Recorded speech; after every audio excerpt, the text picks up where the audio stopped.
Hello guys, in this video I will talk about certain counters in Faeria, especially between specific cards and colors in general. I made a previous video on the rock, paper, scissor method between different archetypes like rush, control and combo decks. This one will always be accurate because it's more about the nature of the board and land placement. However, this current video might get outdated at a certain point when they add new cards with expansions. But in general, each color has a certain identity that will probably remain. And yeah, I will go through all the colors and also discuss some cards in specific. So we're going to start with red. Red has lots of direct damage remover, which makes low health creatures pretty weak and unlikely to stay on board. It's also the only color right now with effective AoE, which makes small creatures even weaker. Firestorm, that is. But Gyarados is also an option which, due to only 2 mountains, can be splashed into other decks. So if they are dual color and they go mountains, always keep that possibility in mind. So the best strategy against red decks is to build to only one side and try to secure one sturdy collector that is double collecting between the wells. Because if you commit to 2 sides, not only are you weak to single target remover. Let's say you have a 2 health creature on the right well and another creature on the left well. If they just Cypher's Wrath your 2 health creature, you invested the lands to the right well. Your investment basically is wasted. So yeah, in general, it's better to only stick to one side and double collect, unless you have a very sturdy creature like a living value that you want to deploy on the other side. Another thing about red are the burn creatures. Creatures like Grimguard or Shadow Brood. These are rather weak for fighting, unless of course you have Gift of Steel. You give up tempo for the burn damage. So these creatures have trouble if they get pressured early on by big creatures. Let's say you're getting rushed by a Verdron Force, then these creatures are weak. They also get countered pretty heavily by Choking Sands. So if there's ever a meta where people play these low attack red creatures that are quite costly, Choking Sands is a very good answer in yellow. A weak matchup for red for sure is green. Your best answers against green are actually AoE with Firestorm if they play into that, but also combat effects like Underground Boss, Gain Faeria can be quite effective if you manage to get multiple hits in with one of these creatures. Let's say you hit a creature and your guy survives, that's very good. Or if you just get to hit the orb, then you can maybe outvalue them. And of course, Bomb Slinger is a good tool to bring down big creatures as well. In best case, you will deal 8 damage to one big creature. And then finally, also the high attack creatures with rather low health are also an answer to green creatures, because you can't really get punished for playing low health creatures since they have no remover, and you always get in high damage. Let's say, yeah, Fire Elemental also pretty good if you run that against green. But due to the 2 health, it will be very weak in mirror matches against blue and also yellow with soul drains. So it's always very important which stats your creatures have depending on the matchup. And then finally, some meta defining effects is of course the Ground Shaker, 1 damage AoE. This effect really keeps the 1 health creatures in check. So cards like Farm Boys, Queen's Assassin, all these 1 health creatures, lots of neutrals among them, but also some blue and yellow ones. They get heavily countered by cards like Ground Shaker, but red also has other tools like the Tower and even Hellfire that make these low health creatures, especially the 1 health creatures, pretty vulnerable. Next up, we will take a look at green. Green is of course right now the natural counter to red, because cards like Cypher's Wrath or Flameburst don't find any targets that they can remove. So green has very sturdy creatures, stuff like Living Willows or all the big threats. They are basically almost immune to direct damage removal. In general, if there is red involved, the more green the better. So green not only counters mono red, it also counters green red. And green red itself is weak to green, but green red beats usually red because buffs like Elderwood Embrace are very good to keep creatures on board. Like Elderwood Embrace is just a free Faeria buff for 4 life and attack, and for 3 cost red only has a Flame Burst for 3 damage. Hard matchups for green can be Sacrifice with Soul Eaters and Apex, because even though these two use green as well, they usually tend to get bigger creatures in late game. You have an answer with Voice of Truth to that, but Voice of Truth is not that reliable. You don't always draw it, and it's kind of if you rock paper scissors card, if you have it, it's good. If not, you're pretty much doomed. One of the weaknesses of green is the lack of mobility. At least now they have Growth Caller, which is a very powerful card, but very often you rely on them. Your jumping creatures right now aren't effective in most control decks or slower decks, so they aren't really good harvesters compared to something like Windstorm Charger that can just be played for free. Other cards like blue have all these jump creatures that can very easily double collect, and you're usually very slow with your big creatures that you just drop. So your goal should be to always make sure you have harvesters in play, of course.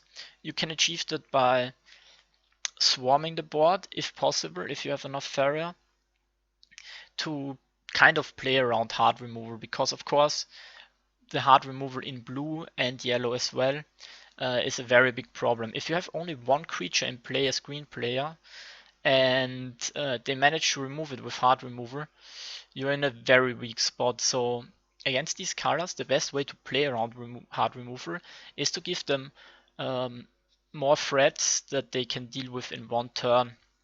In general, if the game goes long, you might be able to outvalue them, because let's say blue with Frogify, they only have 3 Frogifies, but you have 3 Tyrian Golems, you have triple Word Run Force, you might run Oak Fathers. If they don't draw the removal early and at the right time, you can definitely outvalue them. So that's why it's very important that you keep always collecting so you don't fall behind in tempo. If you ever fall behind in tempo, one of the few ways to come back will be Feed the Forest, to gain like a small Faeria boost. But yeah, then finally, protection creatures are also pretty solid. against green. You can tech against them by running Falcon Dives, but in general, green can run pretty low on cards, and you kind of want to make lots of lands, so you can get to your Turian golems if you play them. That's why Falcon Dive in general is not the best card in a green deck, but if you need to be able to deal with a Shaden Assassin, for example, that's one of your few and best answers. This card can destroy green decks on its own. It's a free Faeria. You can just sacrifice any low cost creature, and it trades in best case with a Verdant Force and a Turing Golem. And that's a big problem for green, of course. Next up is blue. The most important thing for blue is they rely on having the initiative for their trades. They have good tools for that with mobility of jump and land movement effects. But it's very important that you are in control when you make the trades, so that you can use your creatures in most efficient way, maybe cast a Frogify before you make the trade, or just buff your creature with a Myth Maker or with a Mirror Phantasm, that you can go for the value trades. So that's why a very good way to deal with blue is to just never let them have a creature on board. Of course, one of the best ways to do this is if you run removers like in red, to a certain extent yellow, but also if you somehow manage to clear the board, having one of your bigger creatures that can trade beneficially, like just an example, if you have, let's say, a Queen's Guard next to all their lakes for some reason, it will be very difficult because they can't set up a creature, then Frogify. You will always be there to trade before they can basically do their shenanigans. A strategy against yellow, if you're a blue player, of course, is to flood the board. So Battletoads are very effective. In general, just try to spam as many creatures on board as possible, because they are usually quite stat efficient, and you cannot get punished by yellow for playing into AoE. If you want to make the matchup against red slightly better, you should be looking at tankier creatures such as Ancient Herald. Maybe Sturdy Shells are very good. Like Sturdy Shell is a nightmare, especially if you can bring it to the opposite side of the red player. Like, how is he ever going to deal with it unless he has a creature next to it? He needs to Flameburst Cypher's Wrath, and that's just horrible for them. And finally, Mirror Phantasm is also very good to just heal up your creatures and have 2/5/5 sturdy creatures on board. And then if there's ever coming back the 7 cost blue deck, Gabriel Archon is also a pretty solid card against red decks. One thing that the current blue jump, and yeah, of course I forgot, Baru is a nightmare as well for red decks. Not only you can transform their lands, but it's just super tanky with 10 health, and they have a very hard way of dealing with it. But yeah, one thing that the current blue jump list did in the meta that's very effective, it pushed out all these one attack creatures with low health as well, because Ninja Toad made its appearance. So mainly Archers and Sagittarius. They just die for free to a Ninja Toad. And not only that, the Ninja Toad stays alive, so it might trade with something else. Ninja Toad can also, of course, get Trident Trainer buffed, so it can even kill a Charger for free. But there are also other cards. If this is Trainer buffed, it's a 5/4 with the 2/2 buff. So in green, Sagamis aren't that great anymore. Sagami Warriors, because they're only 3/4. And they die also for free. So it's very hard to count up everything. But in general, look at the stats creatures have that are in the meta, and then look at what other creatures can trade beneficially with them. So next up, yellow. It has the best and most cost efficient removal in the game, and also very fast and cheap units. A prime example for this would be Wind Soldier. Very easy to collect at least once, maybe even twice. So you have a 1 Faeria 3 damage card, Shaden Demon, a 3 cost 5/4. These are all very tempo orientated, very efficient creatures that are great to pressure your opponent really early on. Because your creatures are so mobile, like chargers or just the jump creatures, you should always make sure that you use it to your advantage. So build lands in a way where you can make sure you double collect before you trade, or just in general keep double collecting with one creature, whereas your opponent needs to build lands and can only move them for one tile each turn.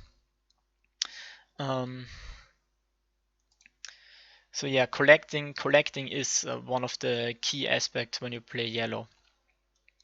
However, one of your limitations and weaknesses is that you need, unless you play a flying deck, of course, that you need to build lands for your creatures to collect and to go for the early trades. Whereas a color like blue, they usually have the